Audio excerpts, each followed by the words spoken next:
Hello and welcome to summer 2023, and here we are together in history of psychology. You and I are spending the summer together. So I'm going to continue to do the videos like this every week, but certainly we're going to be in individual contact as you make your way through the content.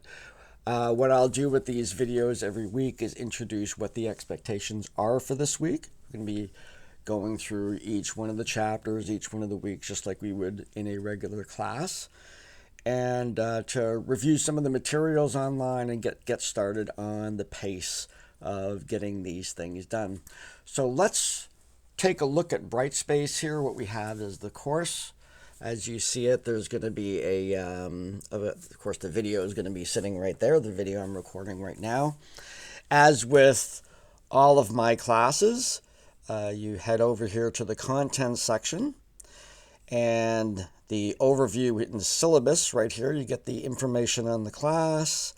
This is the course book that's available, and there's also a textbook. You'll be reading both of those. Of course, you know the course book contains all the lesson plans and the descriptions of all the assessments and assignments and whatnot. So that, of course, is the vital one.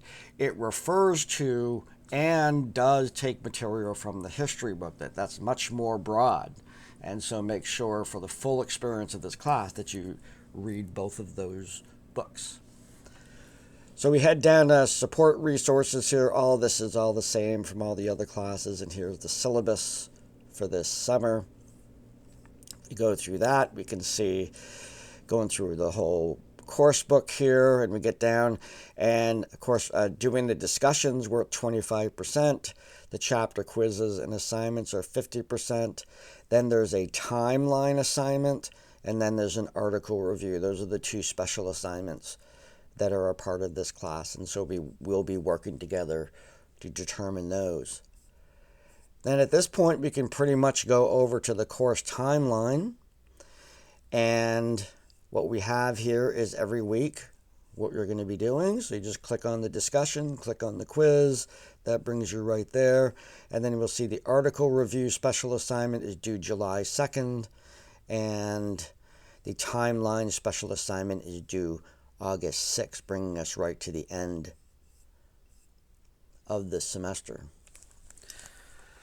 So as a directed study, this course is going to, I'm going to have you do all the work that is normally in this, where you're doing the quizzes and the assignments and whatnot. The way we're going to handle the discussions is this. Since it's just you and I want you to post a response to the discussion. I will then post a reply to your discussion, and you reply to me. I will post a question, a deep dive. I will be, I'll ask you to go a step further. I'll give you another resource to look at. And it's just that process. So you post, I'll post, you post in response. That's going to be the total expectation for your participation in each one of the discussions. So that will take care of that part. Everything else is just like as if you're taking this class in a group. So this week we're going to be looking at Chapter 1, the study of the history of psychology. And what we're sort of introducing here is sort of the science of studying history. So we get some background into just, kind of the good, bad, and ugly about studying history. And in the discussion, what I sort of want you to reflect upon is when we retrieve documents from history, we're only getting a very small piece of the picture. The same way as if you were going to select, if you were going to take a box and put documents in it that would represent who you are for a future generation to look at, wouldn't you be selective in terms of what goes in that box? You would probably not include a bunch of things in that box. So I'm asking you to kind of are there any things you wouldn't put in that box? What would you put in that box in order to get a sense of what we are missing when we study history? We're always missing big parts of the story. And so it's an important mindset to get into when we're studying the history of anything, including psychology. The quiz has a couple questions. And the first question is, what can we learn from the history of psychology? So a little bit of a reflection question on that. And then when we look at, this is sort of the philosophy and science of studying history, we have personalistic and we have naturalistic perspectives on history. Personalistic looks at the characters, the main characters that have come along, the individuals, the names and dates, those kinds of things, that perspective on history. Then the naturalistic ones come along, they talk about the social factors. And we see this intermingling of individuals arriving in history at opportune times when society is ready to hear that message. That means that individual lucked out.